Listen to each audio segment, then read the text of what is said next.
বিসমিল্লাহির রহমানির রহিম। প্রিয় দর্শক, স্বাগতম আজকের এই মুক্তির কথা অনুষ্ঠানে। আজকে আমরা এই মুক্তির কথা অনুষ্ঠানে বিশেষ একটি বিষয় নিয়ে আলোচনার সূত্রপাত করব, তা হলো জাতীয় নিরাপত্তা ও আমাদের পার্বত্য চট্টগ্রাম। প্রিয় দর্শক, আপনারা জানেন বাংলাদেশের অত্যন্ত গুরুত্বপূর্ণ একটি অংশ হলো পার্বত্য চট্টগ্রাম। 3টি জেলা নিয়ে গঠিত এবং বাংলাদেশের 1/10 এলাকা সেখানে আছে। এই এলাকাটি বাংলাদেশের অর্থনীতির জন্য যেমন গুরুত্বপূর্ণ, তেমনিভাবে জিওপলিটিক্যাল লোকেশন হিসাবে অত্যন্ত গুরুত্বপূর্ণ আন্তর্জাতিকভাবেও।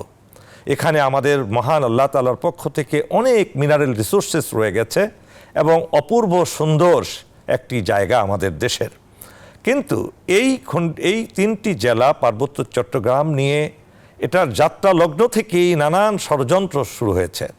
এই জায়গাতে যারা অধিবাসী আছেন, যাদেরকে আমরা পাহাড়ি বলি অথবা উপজাতি বলি, তারা এবং সেখানে আমাদের বাংলা ভাষাভাষী যারা আছেন, তাদের সাথে একটা দীর্ঘমেয়াদী একটা সাংঘর্ষিক রূপ সবসময় চলছিল। এবং কেন এটা হচ্ছে এবং কেন বারবার এই পার্বত্য চট্টগ্রামকে নিয়ে কেন ষড়যন্ত্র হচ্ছে, এটাকে বিভক্ত করার ষড়যন্ত্র হচ্ছে, এই বিষয় নিয়ে আজকে আমরা আলোচনা করব।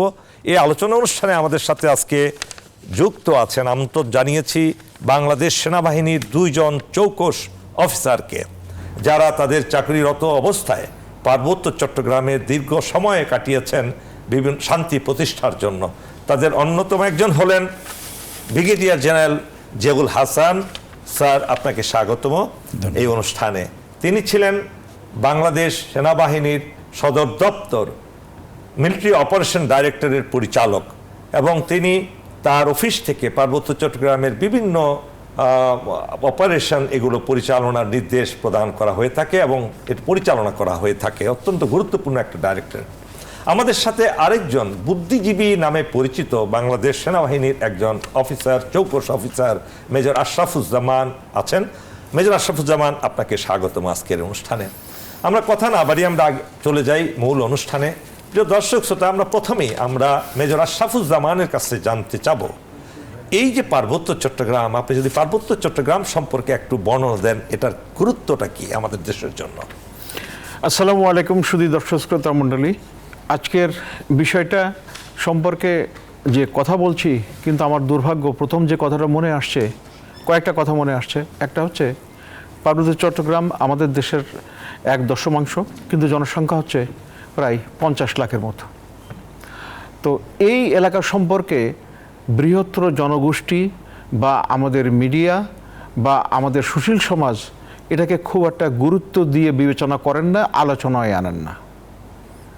আর আরেকটা পয়েন্ট হচ্ছে যে আমাদের কিছু বুদ্ধিজীবী আর বামপন্থী রাজনীতিবিদ, তারা পার্বত্য চট্টগ্রামের পুরা পরিস্থিতি না বুঝে, এবং কিছু এনজিও পার্বত্য চট্টগ্রামের পুরা পরিস্থিতিটা না বুঝেই শুধু তাদের ব্যক্তি প্রচার এবং স্বার্থ বিবেচনায় রেখে পার্বত্য চট্টগ্রাম সম্পর্কে এক পেশে আলোচনা করেন।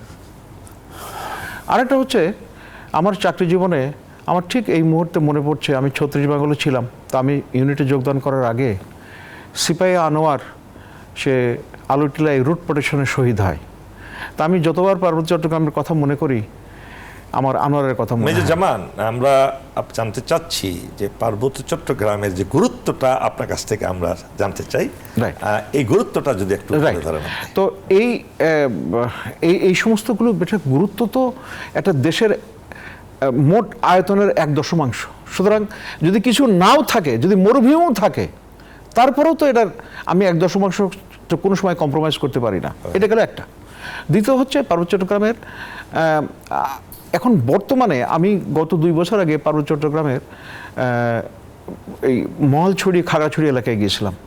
যে পরিমাণ আমের বাগান দেখলাম বা অন্যান্য কৃষজ দ্রব্যাদি উৎপাদিত হচ্ছে, বিশাল ব্যাপার। সেটা ঠিক আছে, আপনি যদি বলেন এটা জিওপলিটিক্যালি কতটুকু গুরুত্বপূর্ণ, অর্থনৈতিকভাবে কতটুকু গুরুত্বপূর্ণ, তো এই কৃষি এবং সিকিউরিটির দিক থেকে কতটুকু, 3টা দিক থেকে আমরা জানতে চাই। রাইট। আচ্ছা, কৃষি অর্থনীতির জন্য এটা ক্রমান্বয়ে অনেক গুরুত্বপূর্ণ হচ্ছে, অনেক অর্থনৈতিক কাজ কারবার হচ্ছে।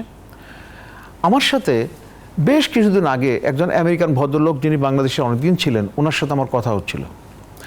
তো উনি বললেন একটা মিনারেলের কথা, যে পার্বত্য চট্টগ্রামে এটা আছে এবং এই জন্যে অন্যের জন্যও দৃষ্টি আছে। এখন কি পরিমাণ আছে, কোন জায়গায় আছে, সেই লোকেশনের কথা বলেননি। সুতরাং এই যে যদি কোনো খনিজ সম্পদ থাকে তাহলে সেটার জন্যে বিভিন্ন, এবং সেটা যদি খুব রেয়ার এলিমেন্ট হয় তাহলে এটা নজর সবার থাকে এবং তার ফলে এটার পরে আমাদের অন্যান্য শক্তিগুলোর একটা নজর আছে।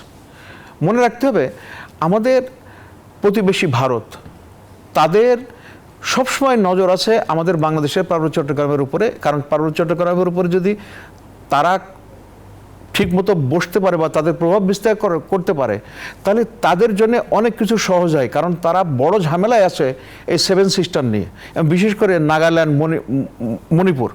এখানে আমি ছোট্ট একটা তথ্য দিই আপনাকে, যে মণিপুরের হচ্ছে খ্রিস্টান জনগোষ্ঠী হচ্ছে আপনার প্রায় 50 না হয়নি, কিন্তু নাগাল্যান্ডে খ্রিস্টান জনগোষ্ঠী হচ্ছে মেজরিটি। আবার আমাদের পার্বত্য চট্টগ্রামের বিভিন্ন যারা উপজাতি আছে তাদের অনেক অংশ এই মালুমঘাট থেকে, কক্সবাজারের মালুমঘাট থেকে তারা দীক্ষা নিয়ে অনেক খ্রিস্টান ধর্মে রূপান্তরিত হয়েছে। তো আরেকটা জিওপলিটিক্যালি আরেকটা জিনিস বুঝতে হবে যে ওই অঞ্চলে কোনো খ্রিস্টান রাষ্ট্র নাই এবং এখানে চীন শক্তিশালী হয়ে গেছে অলরেডি। তো ওই পুরো অঞ্চলে শুধুমাত্র ইস্ট তিমুর যেটা খ্রিস্টান প্রধান অঞ্চল, সেটাকে তারা খ্রিস্টান রাষ্ট্র হিসেবে স্বাধীন করতে পেরেছে, তারা মদত দিয়েছে। কিছু ঘটনা ঘটছে, তার ফলে সেটাকে জাতিসংঘ ওখানে একবার জাম করে পড়লো। আপনার কাছে আবার আসবো মেজর আশরাফুজ্জামান। আমরা এই পর্যায়ে চলে আসছি ব্রিগেডিয়ার জিয়াউল হাসানের কাছে। ব্রিগেডিয়ার জিয়া, আপনি পরিচালক সেনাবাহিনীর যে গুরুত্বপূর্ণ একটা অধিদপ্তর আছে, মিলিটারি অপারেশন ডাইরেক্টরেট, আপনি ডিএমও হিসেবে সেখানে দীর্ঘদিন অভিজ্ঞতা আছে আপনার। এছাড়াও আপনি পদাতিক অফিসার হিসেবে, বিশেষ করে ইস্ট বেঙ্গল রেজিমেন্টের অফিসার হিসেবে সেখানে অপারেশনাল কাজেও আপনি দীর্ঘদিন যুক্ত ছিলেন। আবার আপনার দীর্ঘ গবেষণার কাজও আপনি করে থাকেন সবসময়, আমরা জানি। এই যে আমরা যেটা মেজর আশরাফুজ্জামানের কাছ সাথে আমরা আলাপ করছিলাম, যে কেন এই জায়গাটা বিশ্বের চোখে এত গুরুত্বপূর্ণ, কেন বিশেষ করে প্রতিবেশী দেশ এটার উপরে লোলুপ দৃষ্টিতে তাকিয়ে থাকে সবসময়, এবং তাদের প্রচার মাধ্যমগুলো যে আপনি দেখেন এমন কোনো দিন নাই যে এটা নিয়ে তারা আলোচনা করছে না। এই প্রসঙ্গে যদি আপনার এটার গুরুত্বটা প্রথমেই তুলে ধরেন আমাদের কাছে। বিসমিল্লাহির রহমানির রহিম। ধন্যবাদ কর্নেল আব্দুল হক, যিনি আমাকে আমন্ত্রণ জানিয়েছেন আজকের মুক্তির কথা অনুষ্ঠানে, এবং সেই সাথে আমি সকল দর্শক শ্রোতাদের আমার সালাম এবং শুভেচ্ছা জানাচ্ছি। যে প্রশ্নটা প্রথমেই করা হয়েছিল যে পার্বত্য চট্টগ্রাম কেন এত গুরুত্বপূর্ণ, পার্বত্য চট্টগ্রাম এখানে এই গুরুত্ব বোঝার জন্য একটু পেছনে ফেরত যেতে হবে। কোথায় যাব আমরা? পার্বত্য চট্টগ্রাম যখন ভারতবর্ষ ভাগাভাগি হয়ে গেল, পূর্ব পাকিস্তানের মানে চট্টগ্রামকে পাকিস্তানের অংশ করা হলো। 2 দিন পরে 17ই আগস্টে চিটাগং হিল ট্র্যাক্সকে ইস্ট পাকিস্তানের অংশ করা হলো। এখন প্রশ্ন হলো 2 দিন পরে কেন? প্রথম কথা হলো যে ইস্ট পাকিস্তানের যে কোনো একটা মানে দেশ সারভাইভ করার জন্য তার একটা পোর্ট ফ্যাসিলিটি লাগে, তার ব্যবসা বাণিজ্য, বিশেষ করে নৌপথে যে বা সামুদ্রিক পথে একটা সমুদ্র বন্দর একটা খুবই একটা এসেনশিয়াল ইনস্টলেশন বা এসেনশিয়াল ইনফ্রাস্ট্রাকচার একটা দেশের জন্য। পার্বত্য অঞ্চলটা কিন্তু কখনোই বেঙ্গলের অংশ ছিল না। এখন যখন বেঙ্গলকে ডিভাইড করা হয় তখন কিন্তু ইস্ট সাইডের মুসলমানরা সংখ্যাগরিষ্ঠ বলে ইস্ট পাকিস্তান হয়ে গেল এবং পশ্চিমবঙ্গ আলাদা হয়ে গেল। কিন্তু চিটাগং হিল ট্র্যাক্স কিন্তু কখনোই ওয়েস্ট বেঙ্গলের অংশ ছিল না। আবার একইভাবে চট্টগ্রাম কিন্তু কখনো এরা না ভারতবর্ষ দ্বারা নিয়ন্ত্রিত, এরা কিন্তু বেশিরভাগই তাদের সংস্কৃতি, ধর্ম, সমাজ, প্রথা এগুলি কিন্তু সব আরাকানিদের সাথে তারা বেশি তার কাছাকাছি ছিল। পার্বত্য চট্টগ্রাম ইনক্লুড করার মেইন উদ্দেশ্য হলো, বাট কিন্তু এটা তো আগে থেকে না, আমি আসছি সেই পয়েন্টে আসছি যে পার্বত্য চট্টগ্রামের মেইন উদ্দেশ্য হলো চিটাগং পোর্টের ইনফ্রাস্ট্রাকচারের সুবিধা পার্বত্য চট্টগ্রাম যেন পায়। এটাই কি মূল কারণ আপনি মনে করছেন? এটা হলো প্রথম কারণ যে 2 দিন পরে তাকে ইনক্লুড করা হলো। কিন্তু পার্বত্য চট্টগ্রামের যে এখন যে নিরাপত্তার যে বিষয়টা আসছে সেটা হচ্ছে, প্রথম কথা হচ্ছে যে ভারতের যে 7টা অঙ্গরাজ্য 7 সিস্টার যেটাকে বলি আমরা, এরা ভারতের মেইনল্যান্ড থেকে অনেক দূরে। এদের সঙ্গে ভারতের কেন্দ্রীয় সরকারের প্লাস সমস্ত যোগাযোগ এবং যত সামরিক রসদ হোক বা সেটা সাধারণ রসদ হোক যোগান দেওয়া খুবই কষ্টকর এবং এটা অনেক দীর্ঘ পথের ব্যাপার, এবং যে অংশ দিয়ে এরা কানেক্টেড সেটাও খুব নাজুক অবস্থা, যেটাকে আমরা বলা হয় chicken neck north of Panchagarh. বাংলাদেশের উত্তরের ঠিক নেপাল এবং বাংলাদেশের মধ্যে যে অংশটুকু আছে মাত্র 13 কিলোমিটার, এই অংশটুকু কিন্তু খুবই গুরুত্বপূর্ণ। এরকম একটা গুরুত্বপূর্ণ জায়গা, একটি মাত্র উপায় 7 সিস্টারকে কানেক্ট করার। যে কোনো দেশ যদি সেই তার রাষ্ট্রের আরেকটা অংশ এরকম দুর্গম হয়ে থাকে, সেখানে কানেক্টিভিটির জন্য তাদের একটা অল্টারনেটিভ রুট প্রয়োজন হয়, এবং Chattogram port through Chittagong Hill Tracts is the alternative route and the easiest route and the most economically viable route for আমাদের প্রতিবেশী ভারতের জন্য। এটা হলো প্রথম কারণ যে সবসময় ভারতের নজর এই পার্বত্য চট্টগ্রাম এবং চিটাগং পোর্ট। তারা যদি একটা দেশের স্বাধীনতা, সার্বভৌমত্ব, হ্যাঁ, আমি সার্বভৌমত্বের সাথে সংশ্লিষ্ট একটা জায়গা, সেটাকে আমরা কি দেশ হিসাবে কম্প্রোমাইজ করতে পারি? অবশ্যই না, আমরা এটাই বলি। কিন্তু তার মানে এই না যে আমার প্রতিবেশী দেশের যদি একটা স্থান দখল করতে পারলে বা নিতে পারলে, বা আমাকে আজকাল তো এই যুগে একটা একমাত্র প্রবাবলি ইউক্রেন ছাড়া এরকম স্থান দখল করে কবজায় করে রাখার যে আন্তর্জাতিক রীতিনীতি, এটা কিন্তু আর এখন বেশি প্রচলিত না। তাহলে কি করা যায়? তাহলে আমাকে এমন একটা সরকার প্রয়োজন, এমন একটা নিয়ন্ত্রণ কর্তৃপক্ষ প্রয়োজন যারা আমার প্রতিবেশী দেশের কথাই চলবে এবং তার সুবিধা দেখবে। এবং এইটাই কিন্তু আমরা গত 15 বছরে এই যে পরিবর্তনগুলি হয়েছে, ভৌগোলিক পরিবর্তনগুলি হয়েছে কুমিল্লার পর থেকে চিটাগংয়ের মধ্যে, এর কিন্তু অনেকাংশে কিন্তু আমরা দেখতে পাই যে প্রতিবেশী দেশকে এই সমস্ত অযাচিত সুবিধা সহজে দেওয়ার যে পরিকল্পনা, সেটা কিন্তু তারা করে এসেছে in the name of becoming the best friend of our Bangladesh. Actually আন্তর্জাতিক রীতিনীতিতে কোনো দেশের কিন্তু কোনো স্থায়ী বন্ধুও নাই, কোনো স্থায়ী শত্রুও নাই। ইট ইজ অলওয়েজ তাদের ইন্টারেস্ট যেটা, সেটাই কিন্তু হলো পার্মানেন্ট। কিন্তু আমাদের ক্ষেত্রে এটা বিপরীত হলো কেন? আমাদের এখানে বিপরীত হলো কারণ এখানে ক্ষমতায় থাকতে হলে, তার মানে আপনি জনগণকে নির্ভর না করে আপনি বহিঃশক্তির উপর নির্ভর করে, সেই জন্যই তো আজকে এই বিপ্লব, সেই জন্যই আজকে এই কথাবার্তাগুলো আমরা আলোচনা করতে, এই কথা তো আমরা আলোচনা কখনো অ্যাটলিস্ট পাবলিকলি আমরা কখনো করতে পারি। কিন্তু আপনি যেটা বলছেন এটা যদি আবার আমরা এইভাবে বলি, নেপালের সাথে আমাদের মাত্র 21 কিলোমিটার ডিস্টেন্স আমাদের যে বাংলা বান থেকে, সেটা তো এখন পর্যন্ত প্রতিবেশী দেশ এত অনুনয় বিনয় করে পেলাম না, কারণ তারা তো নিয়ন্ত্রণ হারাতে চায় না ওই অংশ। যখনই আরেকজন ব্যবহার করা শুরু করবে, তখন কিন্তু তার সুযোগ হবে সেই ব্যবহারের সুযোগে কিছু করার। তো সেই নাজুকতা যদি আমি বুঝি একজন রাষ্ট্রনায়ক হিসেবে, আমি কখনোই সেইটুকু অ্যালাউ করব না।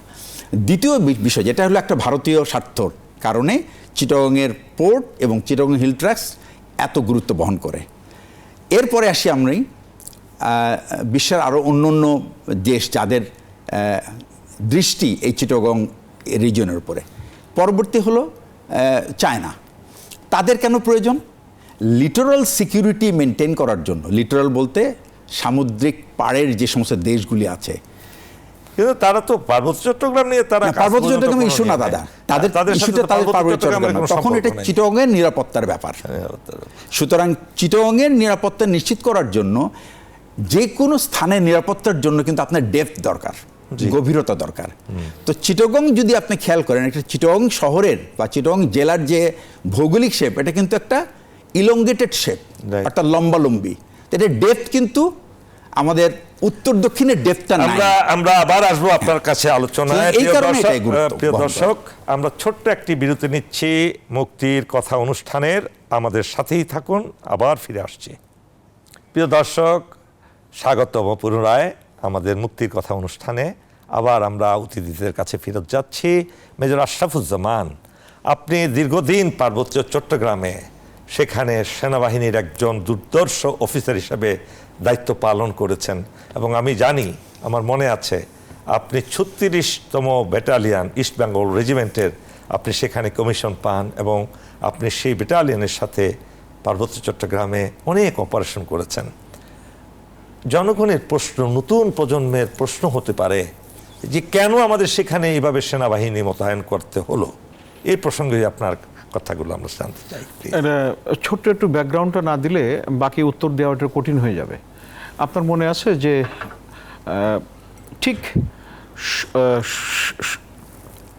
60-এর দশকে এবং 50-এর দশকে প্রচুর ডিকলোনাইজেশন হলো ওয়ার্ল্ড ওয়ার টুর পরে, এবং যেহেতু ক্যাপিটালিস্ট ব্লকের থেকে এরা ডিকলোনাইজড হচ্ছে, তখন ওই যে সমাজতান্ত্রিক বা বামপন্থী মনোভাবটা পুরো বিশ্বকে, বিশেষ করে যারা স্বাধীনতা পেল তাদের মধ্যে একটা দারুণ প্রভাব পড়ে, এবং তারই ফলশ্রুতিতে এই ভারতের এই অংশে এবং আমাদের আশেপাশেও অন্যান্য দেশগুলোতেও বামপন্থীদের প্রভাব বেড়ে যেতে থাকে।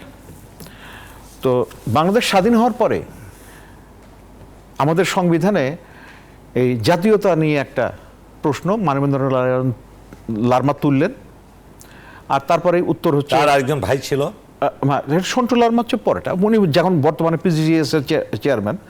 তো তখন এই যে মানবেন্দ্র লারমা বলল যে আমাদের জাতীয় ক্ষুদ্র জননৃগোষ্ঠীর স্বীকৃতি দরকার, তো শেখ সাহেব তখন বলেছিলেন যে তোরা সবাই বাঙালি হয়ে যায়। এই জন্য কিন্তু আমাদের 72 সংবিধানে আমাদের জাতীয়তা ছিল বাঙালি। এখন পরবর্তীতে সেটা বাংলাদেশই করা হয়েছে।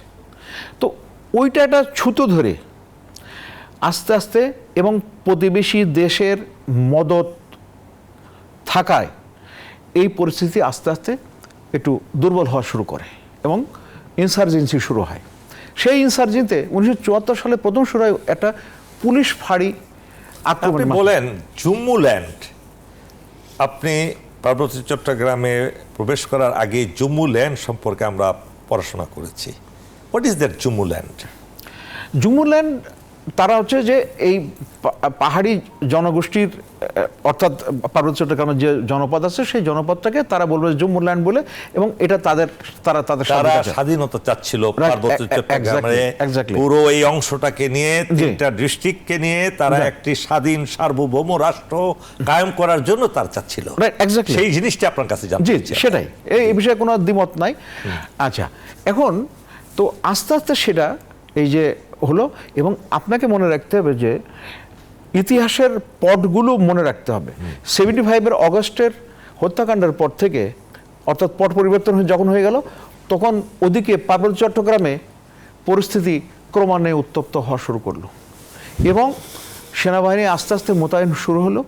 সেনাবাহিনী প্রথম দিকে থেকে মোতায়েন যদি না করা হতো, তাহলে এই অংশটা ইনসার্জেন্টের দখলে চলে যেত, অর্থাৎ এটা পরিস্থিতি তাদের নিয়ন্ত্রণে চলে যেত, বিচ্ছিন্ন। এখন বিচ্ছিন্ন তারা যদি নিজেরা তাদের কবজা করতে পারে, তারা তাদের নিজের অবস্থানকে সুদৃঢ় করতে পারে, আর একবার কেউ বসে গেলে তারা ওঠানো খুব মুশকিল। সুতরাং সেনাবাহিনী প্রথমে দিয়ে এই পরিস্থিতিটাকে অনেকটা মানে নিয়ন্ত্রণ আনার জন্য সবচেয়ে কার্যকরী পদক্ষেপ ছিল এই যে আপনার ট্রানজিশন অফ পাওয়ার 75-এর 15ই আগস্ট পর্যন্ত ছিল একটা পরিস্থিতি। 15ই আগস্টের পরে দেশ যখন একটা ট্রানজিশন পিরিয়ডে কোনো সরকার স্থিতিশীল হচ্ছিল না, আর্মিও তখন তেমন শক্তিশালী ছিল না, শেষ মাত্র আমাদের 5টা ব্রিগেড তখন শূন্য ছিল। পরবর্তী জিআরবি এসে আর একটু স্ট্রং হলে আমাদের ডিভিশন হয়ে গেল। সেই সময়টাতে আপনি কি মনে করেন জিয়াউর রহমানের কিছু দূরদর্শী পরিকল্পনা, জিয়াউর রহমানের যে অত্যন্ত রাষ্ট্রনায়কোচিত আচরণ, একইভাবে সামরিক নেতা হিসেবে আচরণের কারণে সেই জায়গায় আর্মি ডিপ্লয়মেন্ট হলো, এবং এই পরিস্থিতিটা সম্পর্কে যদি একটু বলেন। আমি আপনার কথাতে হ্যাঁ হ্যাঁ এবং হ্যাঁ, ওই সময় যদি দ্রুত সেনা মোতায়েন না করা হতো তাহলে পরিস্থিতি অনেক বেশি জটিল হতো এবং সেটাকে শান্ত করা খুব কঠিন ছিল। এটা হচ্ছে একটা। আপনি যদি খেয়াল করেন যে 1982 সালে এরশাদ সাহেব দায়িত্ব নেওয়ার পরেও কিন্তু উনিও এই ধারাবাহিকতাটা বজায় রেখেছিলেন, এবং 91-এ সরকার যখন আসে তখন কর্নেল অলি আহমেদকে দায়িত্ব দেওয়া হয়েছিল তাদের একটা নেগোসিয়েশন করার জন্য, এবং এই জন্য উনি অনেক মিটিং করেছেন, ভারতের সাথেও মিটিং করেছেন। ঘটনা হচ্ছে যে ওটা তৎকালীন সরকারের প্রায় মেয়াদ শেষের দিকে হওয়ার ফলে এই জিনিসটা একটা পরিণতি লাভ করেনি। আবার আরেকটা এখানে জিনিস আছে, চুক্তি হলো 1997 সালে, কিন্তু এটা কিন্তু 1995 সালেই হতে পারত। আমি তৎকালীন অ্যাডজর্নি জেনারেল আমিন আহমেদ চৌধুরীর সাথে আমার এই বিষয়ে কথা হয়েছিল। উনি আমার বলে যে দেখো, এই প্রায় সব কিছু গোছায় নিয়ে আসা হলো আর ভারত লাস্ট মোমেন্টে সেটা থেকে ব্যাক আউট করলো। ঘটনা হচ্ছে যে ভারত যে আমাদের কত বড় বিড়ম্বনার বিষয় আমরা বেশিরভাগ লোকই এটা মনেও করি না, বোঝারও চেষ্টা করি না। True true. অনেক ধন্যবাদ মেজর আশরাফুজ্জামান। এই পর্যায়ে আমরা আসছি জেনারেল জিয়াউল হাসানের কাছে। শ্রদ্ধেয় স্যার, এই সেনাবাহিনীর মোতায়েনের পরে এই সেনাবাহিনীর যে কন্ট্রিবিউশন পার্বত্য চট্টগ্রামে সামরিক বাহিনীর, বিশেষ করে সেনাবাহিনীর, আর বিমান বাহিনী হেলিকপ্টার দিয়ে আমাদেরকে সাহায্য করতে এখন আমাদের নিজেদেরই হেলিকপ্টার হয়ে গেছে, এখানে আমাদের অসংখ্য প্রাণ হারাতে হয়েছে। তাজা প্রাণ আমাদের সামনে দেখেছি। ক্যাপ্টেন মুশফিক, লেফটেন্যান্ট মুশফিক, তারপরে 8 লং কোর্সের সেকেন্ড লেফটেন্যান্ট সামাদ, এছাড়াও অনেক শহীদ হয়েছেন, এবং প্রায় 9 বেঙ্গলের মেজর হাসান 350 আমরা হারিয়েছি আমাদের সদস্য সেখানে, একটা স্বাধীন দেশে। এই যে কন্ট্রিবিউশন সামরিক বাহিনী সেনাবাহিনী করেছে, এই সেনাবাহিনীর এই কন্ট্রিবিউশনটা কেন আমাদের মিডিয়া এবং তৎকালীন সময় থেকে অদ্যাবধি তারা কোনো বুদ্ধিজীবীরা বিশেষ করে স্বীকৃতি দিতে চায় না, তারা এই জিনিস সামনে আনতে চায় না? এখানে কোন জায়গাটা এখানে আপনি মনে করেন দুর্বলতা তাদের? এইখানে আমি বলবো যে মিডিয়াকে শুধুমাত্র দোষারোপ করে কোনো লাভ নেই, বা বুদ্ধিজীবীদেরও আলাদাভাবে দোষারোপ করে। প্রথম কথা হলো যে পার্বত্য চট্টগ্রামের এই সমস্যাটা কি সমস্যা? এটা কি একটা সামরিক সমস্যা, মিলিটারি প্রবলেম, নাকি একটা রাজনৈতিক সমস্যা? যদি আমি প্রথমে এই সমস্যাটাকে ডিফাইন করতে পারি যে এটা একটা রাজনৈতিক সমস্যা, তাহলে কিন্তু রাজনৈতিক বিষয় আলোচনায় আসা না আসা কিন্তু রাজনীতিবিদদের উপরে নির্ভর করে। সেনাবাহিনী সেখানে নিয়োজিত হয়েছে বা যাদেরকে ওখানে মোতায়েন করা হয়েছে রাষ্ট্রীয় নিরাপত্তার স্বার্থে। প্রথমে নিরাপত্তায় কেন আমার সহ আলোচক মেজর আশরাফ এটা সম্বন্ধে বলেছেন, যখন সেনাবাহিনীকে মোতায়েন করা হলো তখন নিরাপত্তা বাহিনী অর্থাৎ মানুষের নিরাপত্তার জন্য যে পুলিশ বাহিনী ছিল তারা ওই এলাকার দুর্গম এলাকা হওয়ার কারণে, যোগাযোগের অসুবিধার কারণে এবং তাদের প্রশিক্ষণের স্বল্পতার কারণে তারা সেই প্রশিক্ষণের দরকারও নাই। মিলিটারি প্রশিক্ষণ তো তাদের না, মিলিটারি না, মানে নিরাপত্তা। আমি এখানে মিলিটারি বলবো না, ঠিক নিরাপত্তা। আমরা কি এটা ইগনোর করতে চাচ্ছেন যে তারা শান্তি বাহিনী গঠন করলো, তারা নির্বিচারে মানুষ হত্যা শুরু করলো? না, আমি কোনো কিছু ইগনোর করতে চাচ্ছি না। আমি আসছি সেই পয়েন্টটাতে। সেনাবাহিনীকে কিন্তু নিয়োজিত করা হয়েছিল জানমালের নিরাপত্তা, এবং জানমালের নিরাপত্তা অর্জন তখনই সম্ভব যখন শুধুমাত্র মানুষকে নিরাপত্তা দেওয়া এবং সেই সাথে আমার এই নিরাপত্তার শত্রু যারা তাদেরকে নিধন করা। যদি সে আমার দেশের নাগরিক হয়, নিধন আমার উদ্দেশ্য না, তাদেরকে সঠিক পথে ফিরিয়ে আনা আমার উদ্দেশ্য। এই সঠিক পথে ফিরিয়ে আনার উদ্দেশ্য প্রাথমিকভাবে কিন্তু আমি সেনাবাহিনীর মনে করি না, এটা রাজনীতিবিদদের কাজ। যদি এটা প্রথম থেকেই রাজনৈতিক সমস্যা হিসেবে দেখা হতো তাহলে কিন্তু এটা রাজনীতিবিদরা এটা নিয়ে মাথা ঘামাতেন। আজ পর্যন্ত রাজনীতিবিদরা কিন্তু এটা নিয়ে মাথা ঘামান না। আপনি যদি দেখেন পার্বত্য অঞ্চলের যে ঘটনাটুগুলি গেল 19 অক্টোবর থেকে শুরু করে অক্টোবর মাসের শেষের দিকে, আমাদের রাজনীতিবিদরা কিন্তু অত সচেতন ছিল না এটা নিয়ে। তারা যখন ঘটনাটা হয়েছে এটা নিয়ে আলোচনা করেছে, তারপরে কিন্তু ভুলে গেছে। কিন্তু রাজনীতিবিদরা কিন্তু এটা তাদের মনে রাখতে হবে যে পার্বত্য চট্টগ্রাম দেশের 10 ভাগের 1 ভাগ। এই 10 ভাগের 1 ভাগ এর জন্য কিন্তু 1971 সালে মানুষ যুদ্ধ করেছে, এটাকে ছেড়ে দেওয়ার জন্য না। তো রাজনীতিবিদরা যদি ওই দিকে নজর রাখতেন তাহলে কখনোই তাদের এই মনোযোগ, তারা রাজনীতিবিদরা যখনই একটা কথা আমি বলি, এই জেএসএস এর সঙ্গে শান্তি চুক্তি হয়েছে 97 সালে, এখনও তারা কিন্তু ব্লেম করে যাচ্ছে সব কিছুর জন্য আর্মি দেয়। আর্মির তো সেই আর্মির কখনোই তাদের টার্মস অ্যান্ড কন্ডিশনের বাইরে কাজ করে না। আমরা আবার আসবো ফিরে। আমি এই জায়গায় এটা আমি একটু শেষ করতে হবে, এই পার্টটা শেষ করতে হবে। তারা এখন পর্যন্ত নির্বাচনের জন্য আর্মিকে দায়ী করে, অথচ নির্বাচন কে করে? ইলেকশন কমিশন করে। নির্বাচন কি করে? দেশের সরকার নির্বাচন করবে।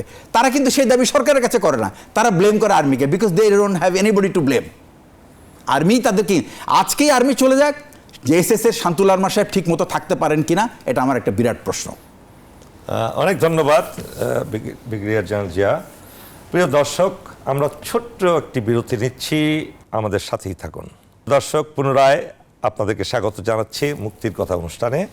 মেজর আশরাফুজ্জামান, আমরা আলোচনা করছিলাম আমাদের পার্বত্য চট্টগ্রাম নিয়ে, কিন্তু অফ লেট আমাদের প্রতিবেশী দেশের বেশ কিছু মিডিয়া একই সাথে তাদের সাথে তাল মিলিয়ে সনাতন ধর্মের নামে অনেক বিশাল একটা সংখ্যক জনগোষ্ঠী চট্টগ্রামে তারা মিছিল মিটিং করছে এবং তাদের জাগানিয়া স্লোগান দিচ্ছে।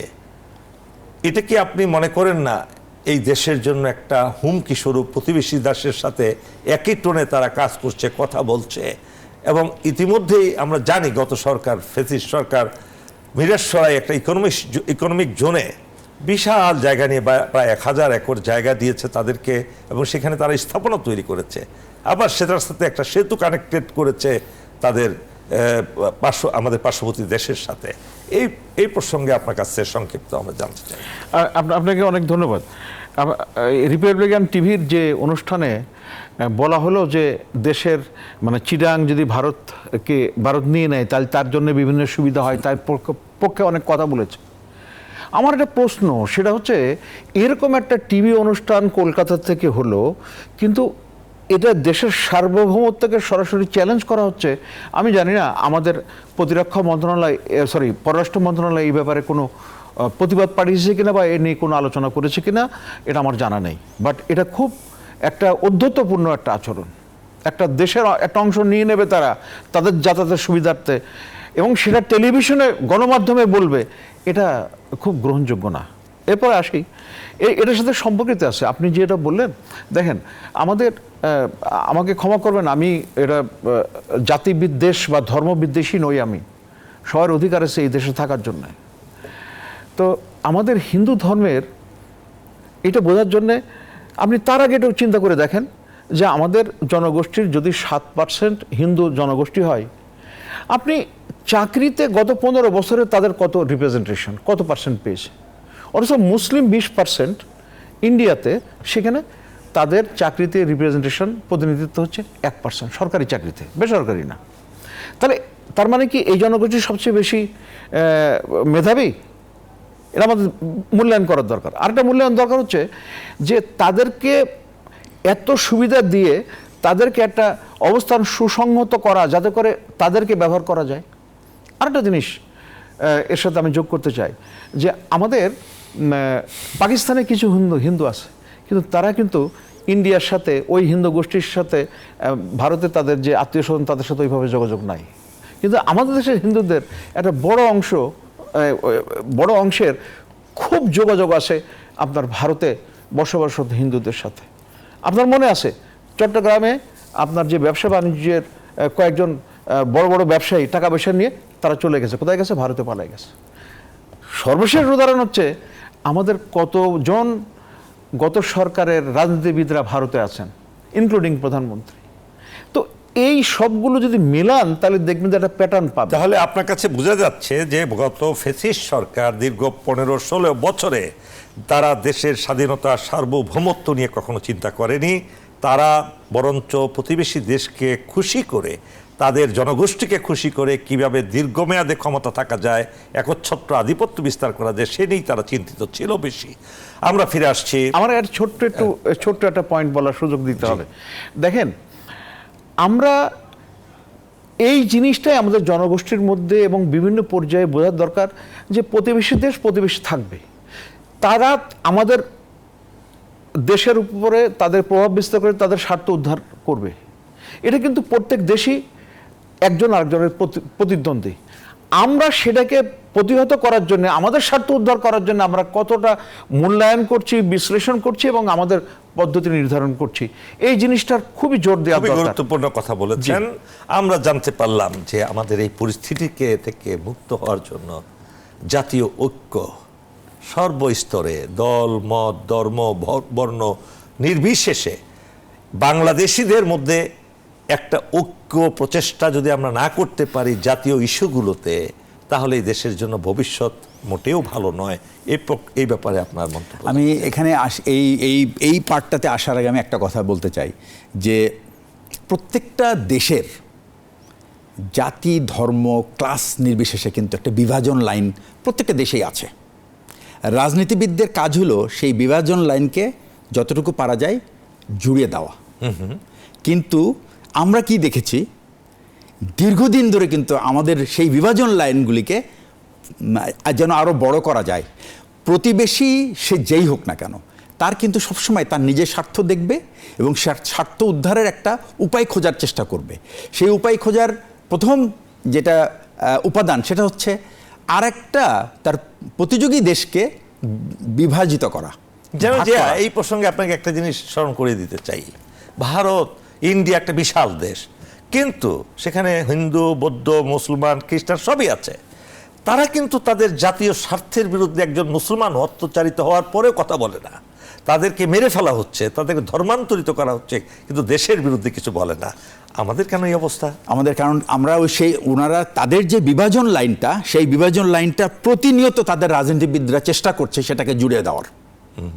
একটা পলিটিক্যাল পার্টি যদি বিভাজন লাইন তৈরি করে আর বাকি সব পলিটিক্যাল পার্টি কিন্তু পুরো নেমে যায় সেই বিভাজন লাইনটাকে কমানোর জন্য, আমাদের এখানে কিন্তু অনবরত এই চেষ্টা চলছে। এখন পরবর্তী পয়েন্টটা আসি, সেটা হচ্ছে যে ধরেন আপনার একটা প্রতিষ্ঠান আছে, সেখানে আপনার 3টা গেট আছে, 3টা গেটের জন্য আপনার 3 নিরাপত্তা প্রহরী লাগবে। আপনি একটা 4র্থ গেট খুললেন এবং সেই গেটটা যদি নিরাপত্তা প্রহরী না থাকে তাহলে কি হবে? সেটা হলো আপনার একটা ভালনারেবল জায়গা হবে, সেখানে সবচেয়ে নাজুক জায়গা, সেখান দিয়ে আপনার ক্ষতি হতে পারে। তো আপনি যখন আপনার দেশের একটা গেট আপনি তৈরি করলেন, অ্যাক্সেস গেট, যেটা ফেনী ব্রিজ, ফেনী নদীর উপর যে ব্রিজটা হলো, তাহলে আমার সেখানে নিরাপত্তার সিস্টেম আয়োজন কেন আমি করলাম না দেশের রাজনীতিবিদ হিসাবে? অথবা কেন আমি তাদের পরামর্শ নিলাম না যে এখানে আমার নিরাপত্তা দরকার, এখানে কী ধরনের নিরাপত্তা দরকার? কারণ ওইটা হলো আমাদের সবচেয়ে দুর্বলতম স্থান। আরেকটা কথাই যে রিপাবলিক টিভিতে যে কথাটা বলা হচ্ছে যে ভারতের চট্টগ্রাম যদি আমার অংশ হয়ে যায়, আজকের ফ্রি মিডিয়ার যুগে যে কেউ যে কোনো কথা বলতে পারে। আমিও একটা প্রেজেন্টেশন বানাইতে পারি, যদি আমি ফাড়াবাড়ি এলাকা, ওয়েস্ট বেঙ্গলের ফাড়াবাড়ি এলাকাটা যদি বাংলাদেশের মধ্যে নিতে পারি, তাহলে তো আমি নেপালের সাথেই আমি আমার সংযোগ করতে পারি। তো এটা কিন্তু এটা তাদের বলার তারা বলেছে। আমাদের করণীয় কি সেটা আমার জানতে হবে। আমাদের করণীয় হচ্ছে সেটাকে আগে চিন্তা করা এবং সেই অনুযায়ী প্রস্তুতি নেওয়া, সেই অনুযায়ী জাতিকে ঐক্যবদ্ধ করে এবং জাতীয় স্বার্থে সবাইকে এক থাকা। এইটাই হলো আমার মূল মন্ত্র। যে আমাদের এই নিরাপত্তার জন্য যদি আজকে পার্বত্য চট্টগ্রামের নিরাপত্তার দরকার হয় এবং চিটাগাংয়ের নিরাপত্তা এবং বাংলাদেশের নিরাপত্তার জন্য দেশের যে কোনো অংশ যে কেউ নিয়ে যাওয়ার চেষ্টা করলে তার বিরুদ্ধে সেনাবাহিনী দাঁড়াবেই এবং সেনাবাহিনীর এটাই কাজ দেশের ভূমি রক্ষা করা। ব্রিগেডিয়ার জেনারেল জিয়া এবং মেজর আশরাফুজ্জামান। প্রিয় দর্শক শ্রোতা, আমরা এতক্ষণ আমাদের দেশের অত্যন্ত গুরুত্বপূর্ণ একটি অংশ পার্বত্য চট্টগ্রাম, যেটা কোনোভাবেই আমাদের দেশের থেকে কোনোভাবে আমরা জীবনের একটা অঙ্গ, যেমন আমাদের দেহের অঙ্গের মতো, সেই অঙ্গটাকে আমরা বিচ্ছিন্ন করতে দিতে পারি না। এবং শেষ পর্যন্ত আমরা জানতে পারলাম আমাদের আলোচনায় জাতীয় ঐক্যমত্যের মাধ্যমে এই অংশটুকু আমরা রক্ষা করতে হবে, শুধু মিলিটারি পাওয়ার দিয়ে নয়। সেই জন্য রাজনৈতিক দলগুলো এবং রাজনীতিবিদদেরকে আরও সতর্ক হতে হবে, আরও বুদ্ধিদীপ্ত আয়োজন তাদের করতে হবে এই দেশটাকে রক্ষা করার জন্য। সবাই ভালো থাকুন। মুক্তির কথা অনুষ্ঠান থেকে পুনরায় আপনাদেরকে ধন্যবাদ জানিয়ে আজকের অনুষ্ঠান শেষ করছি। আল্লাহ হাফেজ।